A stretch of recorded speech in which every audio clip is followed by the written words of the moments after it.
Hello everyone. नमस्कार दोस्तों। आप देख रहे हैं क्रिप्टो JSS और आज हम बात करने वाले हैं एनवीडिया अर्निंग्स की। आज हमने देखा कि एनवीडिया की अर्निंग्स आई और एक्सपेक्टेशन से अच्छी थी। इसका मतलब ये है कि ये रिज़ल्ट जो है क्रिप्टो मार्केट के लिए अच्छा है, रिस्क ऑन एसेट्स के लिए अच्छा है। फ़िलहाल जो हमने मिनी बाउंस देखा आज सुबह से, वो इतना कोई स्ट्रॉन्ग नहीं लगा। हो सकता है अभी जब यूएस मार्केट खुले तो एक अच्छा बाउंस देखने को मिले। एशिया मार्केट ने कोई अच्छा बाउंस नहीं दिया। अम, मुझे कुछ ये फेक आउट लग रहा है, पर हो सकता है मैं गलत भी हूँ। हो सकता है ये मार्केट अभी, एशिया अभी खुला है, 2-3 घंटे हुए हैं, तो हो सकता है अभी ऊपर जाए। पर अभी एक बार स्टैग्नेंट हो गया 92, BTC 92, 500, 600 के बीच में ट्रेंड कर रहा है। सो अभी ओवरऑल सिचुएशन कोई ज़्यादा अच्छी नहीं है, पर यूएस की मार्केट खुलते ही हो सकता है हमें कुछ अच्छा देखने को, बाउंस देखने को मिले। और उसके अलावा अभी हम बात करेंगे कि FOMC के मिनट्स ऑफ मीटिंग आने का वाले हैं। उसका भी एक इम्पैक्ट क्रिप्टो मार्केट पर होता है। सो वो भी हमें देखना पड़ेगा कि किस तरह के जो टोन है या नंबर्स आते हैं और उसका रिज़ल्ट जो है या इफेक्ट क्रिप्टो मार्केट पर किस तरह जाता है। हो सकता है कि ये एक सेल द न्यूज़ इवेंट हो। एनवीडिया भी हो सकता है कि सेल द न्यूज़ इवेंट हो, हालांकि उन्होंने काफ़ी अच्छा रेवेन्यू जनरेट किया है। मैंने यहाँ पर कुछ नंबर्स लिखे लिखे हैं, आपके साथ शेयर करता हूँ। जो एनवीडिया का रेवेन्यू है $57 बिलियन है, जो कि एक्सपेक्टेशन से अच्छा है। और उनके CEO येंसन ने कहा कि जो डिमांड है वो ऑफ द चार्ट्स है। और इसका मतलब ये है कि ये न्यूज़ जो है क्रिप्टो मार्केट के लिए तो अच्छी है, पर अभी इसका कोई ख़ास रिज़ल्ट देखने को नहीं मिला। तो हमें थोड़ा वेट करना होगा, देखना होगा यूएस मार्केट जब खुलती है तो किस तरह रिएक्ट करती है। उसके अलावा बिटकॉइन के टेक्निकल्स, उसके बारे में आपसे बात करनी थी कि जो अभी का जो लेवल है BTC होल्ड कर रहा है 88 से लेके तकरीबन 92 93 तक। अगर यहाँ से ब्रेक होता है तो नेक्स्ट लेवल सपोर्ट का क्या है, या एक इम्पॉर्टेंट जोन BTC के लिए कौन सी है। सो आई थिंक अगर यहाँ से ड्रॉप होता है तो the next fib level support है वो 74 76 के 76,000 के बीच में है। इन दोनों नंबर्स के बीच में कहीं ना कहीं BTC के पास काफ़ी अच्छी सपोर्ट है और हो सकता है कि वहाँ पर काफ़ी ज़्यादा बायर्स आएँ और वहाँ से हमें एक अच्छा रिवर्सल देखने को मिले। पर अगेन ये एक स्पेकुलेशन है, हो सकता है हम वहाँ पर जाएं ही ना, और ये भी हो सकता है कि हम अगर मैक्रो कंडीशंस अच्छी नहीं रहती हैं तो वहाँ से भी नीचे स्लाइड कर जाएं। चांसेस बहुत कम है। 74 से 76,000 की जो जोन है काफ़ी अच्छी है। BTC के पास काफ़ी सपोर्ट है, काफ़ी बायर्स हैं, वो एक फिब लेवल भी है। सो वहाँ से बाउंस करना BTC के लिए काफ़ी आसान है। और अभी रेट्स की जो है अनसर्टेनिटी है, ट्रम्प और सुप्रीम कोर्ट का जो केस चल रहा उसमें भी अभी क्लैरिटी नहीं है। सो ये एक दो चीज़ें हैं जिसकी वजह से मार्केट अभी अपना डायरेक्शन नहीं ले रही है जब तक हमें इस चीज़ पर क्लैरिटी नहीं मिलती है। दिसंबर में हमें ये रेट्स पर क्लैरिटी मिलेगी। अभी पॉली मार्केट तो यही कह रही है कि 50-50 चांसेस हैं कि रेट कट आ सकता है। पर अगर हमने देखा है कि पिछले 2 रेट कट्स आए, दोनों ही सेल द न्यूज़ इवेंट निकले। ज़्यादा होप करनी ठीक नहीं होगी। मतलब मेरे मेरे हिसाब से, मेरा जो अपना मानना है, मैं ज़्यादा होप नहीं लगा रहा हूँ। हाँ, मुझे ये लगता है कि फिर से ये सेल द न्यूज़ इवेंट हो सकता है। हाँ, क्वांटिटेटिव टाइटनिंग ख़त्म होती है और अगर क्वांटिटेटिव ईजिंग शुरू होती है तो और साथ में रेट ऑफ इंटरेस्ट कम होते हैं, तो ये तीनों चीज़ें मिलके हो सकता है कि अच्छा एक क्रिप्टो मार्केट को अच्छा एनवायरनमेंट दें और हमें वहाँ से एक रिवर्सल देखने को मिले। बहुत सारे लोग, बहुत सारे ट्रेडर्स और एक्सपर्ट्स कह रहे हैं कि क्योंकि हम लोग लास्ट वीक हमने BTC क्लोज किया below the 50 week moving average, which is a big sign, अच्छा बड़ा साइन है जहाँ से हमें क्लैरिटी मिलती है कि हाँ शायद बुल रन ख़त्म हो गया।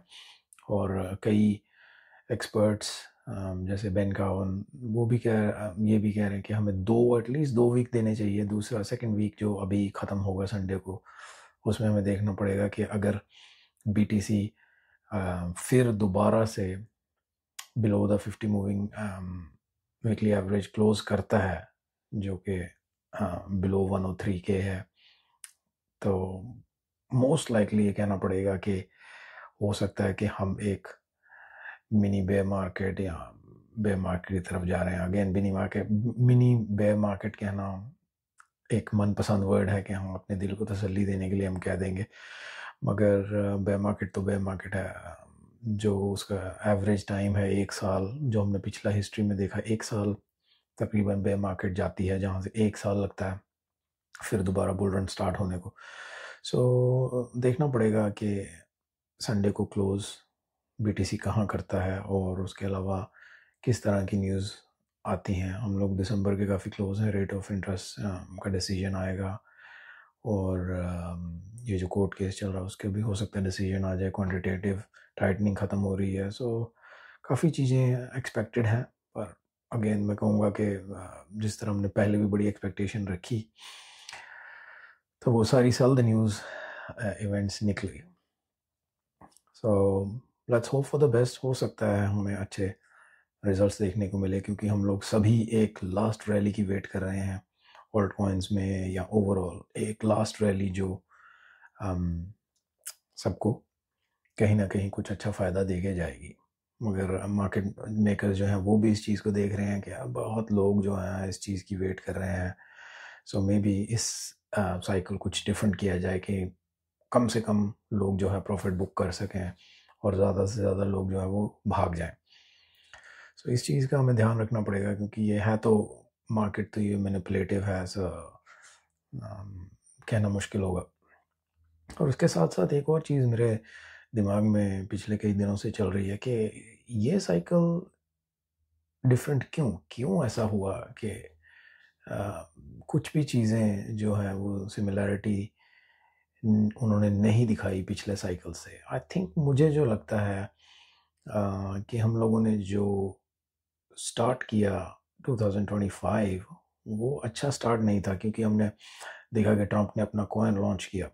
उस टाइम पे जब ट्रंप का कॉइन आया तो मार्केट बहुत अच्छी स्टेबल कंडीशन में थी। आई एम श्योर आप सब लोग एग्री करेंगे कि हम सब प्रॉफिट में थे और हम लोग अ, एक दिन सोते हैं, अगले दिन उठते हैं और देखते हैं कि हर कॉइन डूब रहा है।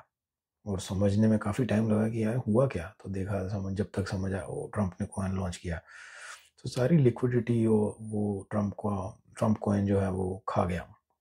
और बहुत लोगों ने पैसे बनाए भी पर आई थिंक ज़्यादातर ने गंवाए क्योंकि ट्रंप जो कॉइन है वो डंप कर गया। लोगों ने हाइप में आई थिंक $60 के करीब खरीदा, वो 72 कुछ सब मुझे याद भी नहीं है कि कहाँ पर जाके उसने रिवर्सल लिया और वहाँ से फिर गिरना शुरू हुआ। पर काफ़ी लोगों ने लेट खरीदा और उसके बाद आई थिंक 2-3 दिन बाद ही मिलानिया कॉइन लॉन्च हुआ, फिर से वही हुआ। सो जो लोग नए थे या अभी अपना पोर्टफोलियो बिल्ड कर रहे थे उनको तो समझ ही नहीं आया, उनके लिए तो शौक हो गया, वो तो दौड़ गए।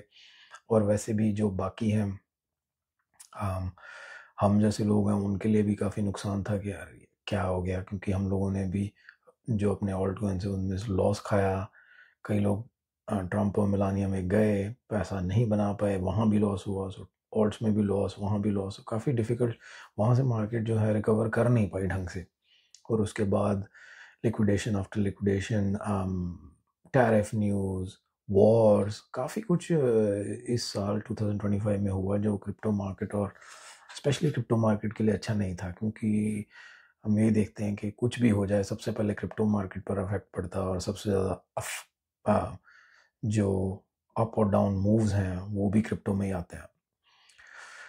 सो बस यही है कि हम मार्केट को देख रहे हैं, पर मैं अभी कोई बाइंग नहीं कर रहा हूँ, जस्ट अपना मैं थॉट शेयर कर रहा हूँ। कोई बाइंग नहीं कर रहा हूँ, ना ही कोई ट्रेड ले रहा हूँ, क्योंकि अभी जो मार्केट है ये कंप्लीट चॉप में है। अनलेस BTC 93 को ब्रेक करे अच्छे वॉल्यूम से, 94 95 यहाँ पर क्लोज करे आवली कैंडल्स, तो हम लोग तब मैं देखूंगा कि हाँ शायद कोई ट्रेड लें। अभी तो इस टाइम पे मैं पूरी कैश पोजीशन में हूँ, ना कोई ट्रेड, ना ही कोई स्पॉट बैग्स।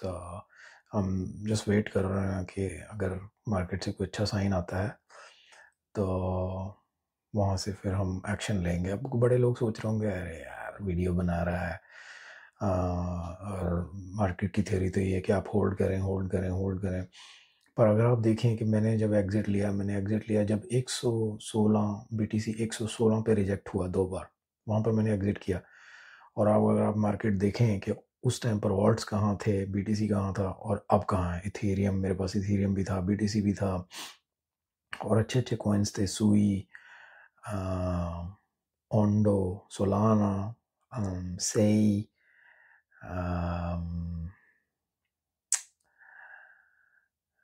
ये सारे एच बार। अगर आप इन सबको देखें और कंपेयर करें कि पिछले महीने ये कहाँ थे और अब कहाँ हैं, तो आप लोग ऑब्वियसली एग्री करेंगे, अंडरस्टैंड करेंगे कि शायद बेचना उस टाइम पे या अपनी कैपिटल को प्रिजर्व करना एक अच्छी ऑप्शन था जो मैंने किया। मैं किसी को कुछ सजेस्ट नहीं कर रहा हूँ, ना ही ये मेरा काम है। मैं सिर्फ अपनी जर्नी शेयर कर रहा हूँ आपसे, और जो मुझे समझ आता है, जो मैंने अभी तक सीखा है, वो मैं शेयर करता हूँ, ताकि आप लोग सुने और जो ठीक लगे उसको समझें, जो ना ठीक लगे उसको आप इग्नोर करें और यही कह दें कि यार ये नया है, अभी इसको क्या पता।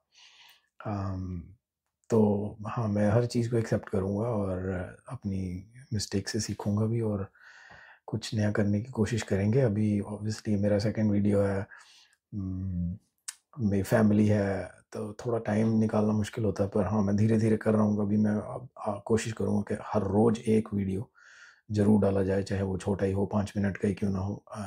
हर रोज़ एक वीडियो डाला जाए, जिससे जो भी मेरे को सुनते हैं या देखते हैं उनको कुछ ना कुछ नया सुनने को और देखने को मिले। आज हम लोगों ने काफ़ी इम्पोर्टेंट चीज़ें कवर की हैं, हो सकता है कुछ आपको हेल्प मिले। अगर मिले तो वेरी गुड, ना मिले अगर आपको कुछ अच्छा ना लगे तो कोई बात नहीं, आप फीडबैक दीजिए, अपना कमेंट्स में लिख के बताना कि क्या चीज़ ठीक करनी चाहिए, नेक्स्ट टाइम हम लोग इम्प्रूव करेंगे। और आई थिंक आज के लिए इतना ही, अभी और कुछ दिमाग में आ नहीं रहा। मैं वेट कर रहा हूँ यूएस मार्केट खुलने की, और वहाँ से देखेंगे। आज सुबह एक अच्छा ट्रेड था ऑस्ट्रेलियन टाइम के हिसाब से, शायद मैं ले पाता, पर मुझे क्लैरिटी मिली नहीं। अराउंड 6 साढ़े 6 बजे सब कॉइन्स ने एक बॉटम बनाया सुबह, जहाँ पर, और वहाँ से पिक किया। तो BTC ने $4000 का मूव लिया, टाओ ने अराउंड 30 पॉइंट्स का मूव लिया। सो अच्छे ट्रेड थे, पर मैं ले नहीं पाया, मैं कन्विंस नहीं हुआ। मुझे लगा शायद हो सकता है कि एनवीडिया की जो अर्निंग्स हैं उसको लोग फ्रंट रन करने की कोशिश कर रहे हैं, क्योंकि तभी एनवीडिया अर्निंग आई नहीं थी। एनवीडिया अराउंड अर्निंग्स जो है वो 7:30 के करीब आई, 7:30 पौने 8, तब तक काफ़ी देर हो चुकी थी, ऑलरेडी प्राइस मूव कर गए थे ऊपर। सो बहरहाल आज के लिए इतना ही। फिर आपसे अगली वीडियो में कल मिलते हैं और बात करते हैं कि क्या मार्केट में हुआ, देखते हैं आज रात को क्या होता है, यूएस खुलता है किस तरह रिएक्ट करता है, देन फिर अकॉर्डिंग टू दैट हम लोग बात करेंगे। और आज के लिए इतना ही। और जाते जाते अगेन आपसे सेम चीज़ कहूँगा कि अपने एसेट्स को सेफ रखें, वॉलेट्स में रखें, एक्सचेंज में सिर्फ उतना ही रखें जितना आपको ट्रेडिंग के लिए चाहिए, या आप लूज़ कर सकते हैं और आपकी लाइफ पे कोई फ़र्क नहीं पड़ेगा। और कोई भी लिंक आपको दिखे जो आप नहीं जानते, नहीं समझते, उसको कभी क्लिक ना करें। और जैसे जैसे अभी हम मार्केट जो बुल रन है या ये 4 ईयर साइकिल है उसको फिनिश करने वाले हैं, तो लोग काफ़ी कोशिश करते हैं आपको ट्रिक करने की या स्कैम करने की। सो आप लोग इन चीज़ों से बचें और कोशिश करें कि जो चीज़ आपको नहीं पता या आपसे रिलेटेड नहीं है उसको आप कभी क्लिक ना करें, आंसर ना करें, डाउनलोड ना करें और अपने क्रिप्टो को सेफ रखें। सो आज के लिए इतना ही, फिर मिलते हैं आपसे कल एक नए वीडियो में। तब तक के लिए आप अपना बहुत ध्यान रखिए, बी सेफ और be very sensible with your trading and your buying. अभी मार्केट थोड़ी रिस्की है और thank you so much for watching this video. मिलते हैं आपसे एक नए वीडियो में कल, तब तक के लिए गुड बाय, थैंक यू।